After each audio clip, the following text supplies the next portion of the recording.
Academy.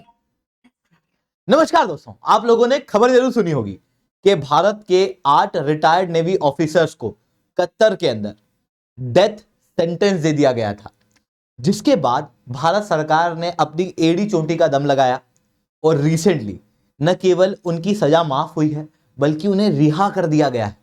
8 में से 7 retired navy officers Bharat आ चुके हैं, एक का भारत आना बाकी है। दोस्तों, ये पूरा डेवलपमेंट किस तरीके से हुआ, क्योंकि ये अपने आप में एक बहुत बड़ी डिप्लोमेटिक अचीवमेंट है। इसे मैं शुभेंद्र चौहान इस सेशन के अंदर डिस्कस करूंगा, बट उसके पहले आप लोग मेरे साथ ही 10 टेलीग्राम ग्रुप के ऊपर जुड़ सकते हो। मेरे क्लास की अपडेट, पीपीटी, पीडीएफ सब कुछ आपको मिल जाता है। यूपीएससी सीएससी की तैयारी करना है, इंडिया के टॉप एजुकेटर से ऑफलाइन क्लास के अंदर पढ़ना है तो दोस्तों अनअकैडमी अब केवल ऑनलाइन नहीं है, बल्कि अनअकैडमी की क्लासेस अब ऑफलाइन भी होने लगी है। दिल्ली के करोलबाग, मुखर्जी नगर के अंदर, प्रयागराज के सिविल लाइंस के अंदर अनअकैडमी की ऑफलाइन क्लासेस देखने को मिल रही हैं। आप चाहो तो वहां पर इनरोल कर सकते हो। अब आप कहोगे कि सर इनरोल कैसे करना है? नीचे कमेंट के अंदर एक पिंड कमेंट होगा पाथफाइंडर नाम से, वहां पर एक लिंक होगी, उस लिंक को फिल कर देना। जैसे आप उस लिंक को फिल करोगे, हमारी टीम आपको रीच आउट करेगी और आपको कंप्लीट गाइडेंस देगी आपकी प्रिपरेशन पॉइंट ऑफ व्यू से। साथ में आपको बताएगी किस तरीके से इनरोल करना है। साथ में आपको 35% तक का डिस्काउंट मिलेगा, पर ये सब तभी होगा जब आप उस लिंक को भरोगे। इसके अलावा दोस्तों, आगे बढ़ने से पहले एक सवाल आप लोगों से पूछना चाहूंगा कि इंडिया का पहला digital national museum of epigraphy कहां इनॉग्रेट किया गया है? आपके ऑप्शन हैदराबाद, बेंगलोर, चेन्नई, जयपुर। सही जवाब नीचे कमेंट के अंदर दोगे। जो सही जवाब देगा ना, उसके कमेंट के ऊपर मैं हार्ट दूंगा। चलिए दोस्तों, समझने का प्रयास करते हैं यहां पे हुआ क्या है। देखो, भारत के ये 8 नेवी ऑफिसर्स थे जो कतर में काम कर रहे थे। अब आप कहोगे सर कतर में क्यों काम कर रहे थे? ये होता यह है कि नेवी के अंदर एक व्यक्ति अपनी सर्विस देता है, अगर ऑफिसर लेवल पे है, उसने 20 साल की सर्विस दे दी है, तो फिर रिटायर हो सकता है और पेंशन वो प्राप्त कर सकता है। अगर वो सेलर लेवल पे है तो 15 साल की वो सर्विस देगा और उसके बाद वो चाहे तो रिटायर हो सकता है। लगभग लोग 52-53 की उम्र तक आते आते रिटायर हो जाते हैं इंडियन नेवी से। रिटायर होने के बाद में इनको पेंशन मिलती है, पर आप सोचो कि इनके पास में कितना बड़ा एक्सपीरियंस है। ये इंडियन नेवी के अंदर काम कर चुके हैं। दुनिया की सबसे बड़ी नेवियों में से एक है इंडियन नेवी, उसके अंदर ये लोग काम कर चुके हैं। ऐसी कंडीशन में प्राइवेट कंपनियों को इस तरीके के ऑफिसर्स की रिक्वायरमेंट होती है। कई सारे भारतीय नेवी के ऑफिसर रिटायर होने के बाद प्राइवेट कंपनियों के साथ में काम करते हैं। इसी तरीके से भारत के ये 8 नेवी ऑफिसर्स आप देख सकते हो, कोई कैप्टन है, कोई कमांडर पोजीशन पे रह चुके हैं। और भारत सरकार ने बताया है कि जिस समय तक ये अपनी सर्विस इंडियन नेवी को दे रहे थे, उस समय तक इनके द्वारा कोई भी गलत गतिविधि नहीं की गई थी। इनके रिकॉर्ड एकदम साफ है और ये काम कर रहे थे कतर के अंदर रिटायर होने के बाद में एक प्राइवेट कंपनी के लिए, जिसका नाम है अल दहरा। अल दहर जो है वो एक कंसल्टेंसी का काम करती है। इसी कंसल्टेंसी का काम करने वाली इस कंपनी के अंदर ये 8 नेवी ऑफिसर्स जो हैं वो काम कर रहे थे। जब ये लोग वहां पर काम कर रहे थे, ठीक उसी समय पर कतर और इटली के बीच में एक सीक्रेट डील साइन होती है। ये डील होती है कि इटली जो है वो कतर को सबमरीन देगा, और वो सबमरीन किस तरीके की होगी किसी को पता नहीं होगा। डील हुई है ये सबको पता है, पर किस तरीके की सबमरीन होगी, उनके अंदर क्या क्वालिटी होंगी, वो सीक्रेट रखा गया था। अब होता यह है कि कुछ मीडिया रिपोर्ट सामने आती है। माना जाता है कि मीडिया रिपोर्ट पाकिस्तान ने निकाली।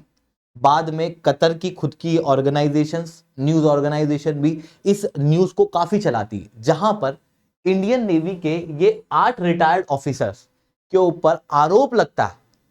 यहां पर कोई पुलिस इन्वेस्टिगेशन नहीं थी, ये केवल एक मीडिया रिपोर्ट थी। इन 8 नेवी ऑफिसर्स के ऊपर आरोप लगता है कि इजराइल की तरफ से स्पाइंग कर रहे हैं कतर के अंदर, और कतर इटली की जो डील है उसकी जानकारी बाहर निकाल रहा है।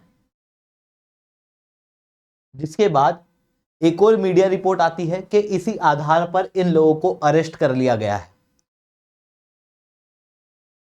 अरेस्ट करने के बाद फिर सवाल उठता है कि ये साजिश किसकी है।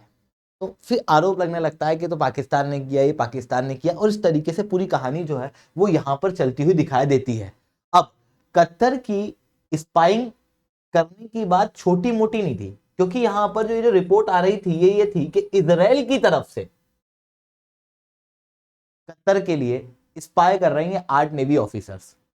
अब आप यहां पर थोड़ा सा मैप में जियोपॉलिटिक्स को समझने का प्रयास करना। यहां पर ईरान है, यहां पर सऊदी अरेबिया है और यहां पर है इजराइल। ये मिडिल ईस्ट की राजनीति इन 3 अलग अलग पोल से चलती है। जहां पर इजराइल जो है वो यहूदी है, ज्यूज, वहीं ईरान जो है वो शिया इस्लाम को बिलोंग करता है, और यही ईरान जो है वो हमास को भी सपोर्ट करता है, यही हुतीस को भी सपोर्ट करता है। कतर के रिलेशन ईरान से अच्छे हैं, पर कतर के रिलेशन इजराइल से बिल्कुल अच्छे नहीं है। मतलब यहां पर यूएई है, यूएई के रिलेशन वापस से इजराइल के साथ में रिस्टेब्लिश हो चुके हैं, पर यूएई की हालत अलग है, कतर की हालत अलग है। कतर जो है उसके रिलेशन इजराइल से अच्छे नहीं है, बिल्कुल भी अच्छे नहीं। अब आप खुद सोचो कि यार किसी बाहर के देश से कतर की नेवी का कोई ऑफिसर भारत के अंदर काम कर रहा हो, उसके ऊपर आरोप लगे कि वो पाकिस्तान की तरफ से भारत के अंदर एस्पियोनेज कर रहा है और भारत की डिफेंस की जानकारी पाकिस्तान को दे रहा है, ऐसी कंडीशन में अरेस्ट जो है वो स्वाभाविक होगा। तो वही चीज कतर ने यहां पर की, अरेस्ट कर लिया। अगस्त 2022 के अंदर इनका अरेस्ट हुआ, अक्टूबर 2022 के अंदर इन्हें जेल के अंदर डाल दिया गया। मई 2023 के अंदर अल दहरा कंपनी ने अपने ऑपरेशन कतर में बंद कर दिए। अक्टूबर 2023 के अंदर शॉकिंगली कतर की court of first instance in navy officers को डेथ पेनल्टी दे देती है। भारत सरकार कहती है कि हम ऑल लीगल ऑप्शन ढूंढ रहे हैं इस डेथ पेनल्टी को रोकने के लिए।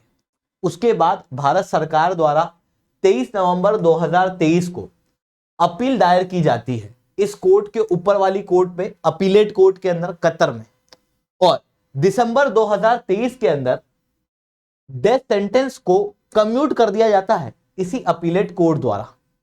मतलब डेथ सेंटेंस को माफ कर दिया जाता है, उसे कम करके कुछ सजा दी जाती है। उसे शुरुआत में क्लियरली नहीं बताया गया, बट कई सारी मीडिया रिपोर्ट ये बता रही थी कि डेथ पेनल्टी को कम करके लाइफ इंप्रिजनमेंट में कन्वर्ट कर दिया गया है। फिर भारत सरकार ने यहां पर और कोशिश की, इसके ऊपर जो कोर्ट है, जैसे हमारे यहाँ पे क्या है, डिस्ट्रिक्ट कोर्ट, फिर हाई कोर्ट, फिर सुप्रीम कोर्ट, वैसे ही समझो डिस्ट्रिक्ट कोर्ट ने क्या दे दी, पहले डेथ पेनल्टी दे दी, हाई कोर्ट ने कम्यूट कर दिया, फिर सुप्रीम कोर्ट चले गए। ठीक इसी तरीके से यहां पर अपीलेट कोर्ट के ऊपर हाईएस्ट कोर्ट इन कतर है। उस हाईएस्ट कोर्ट इन कतर के अंदर भारत सरकार ने फिर अपील दायर की और रिसेंटली पता लगा कि वो 8 नेवी ऑफिसर निर्दोष हैं, जिसके बाद उन्हें आजाद कर दिया गया है, उन्हें रिहा कर दिया गया है। 8 में से 7 नेवी ऑफिसर जो है भारत आ चुके हैं। अब आप कहोगे कि भारत सरकार इतनी कोशिश क्यों कर रही थी, ये नेवी ऑफिसर तो कतर के अंदर काम कर रहे थे, ये थे इंडियन नेवी के ऑफिसर। पहला, इसकी वजह से इंडियन नेवी की इमेज के ऊपर डाउट हो रहा था। दूसरा, कतर के साथ में भारत के रिलेशन बहुत अच्छे हैं, वो रिलेशन खराब होते हुए दिखाई दे रहे थे। तीसरा, कि ये भारतीय नेवी के ऑफिसर्स हैं जिन्होंने भारत को सर्विस प्रोवाइड की है 20-20 साल तक, इन्होंने अपनी लाइफ लगाई है भारत के लिए, तो भारत भी इनके लिए कुछ करेगा ऑब्वियसली। इसी कारण से यहाँ पर ये चीज़ें देखने को मिल रही है। आई होप आप लोगों को ये चीज़ समझ में आई होंगी। लेक्चर अच्छा लगा हो तो लाइक करना, लेक्चर बहुत अच्छा लगा हो तो नीचे सर्टेन कमेंट करना। यूपीएससी सीएससी की तैयारी करना, इंडिया के टॉप एजुकेटर्स ऑफलाइन क्लास के अंदर पढ़ना है, तो आप लोग इस वीडियो को एंड तक देख सकते हो। इस वीडियो के अंदर हमारे सेंटर के बारे में सारी जानकारी है।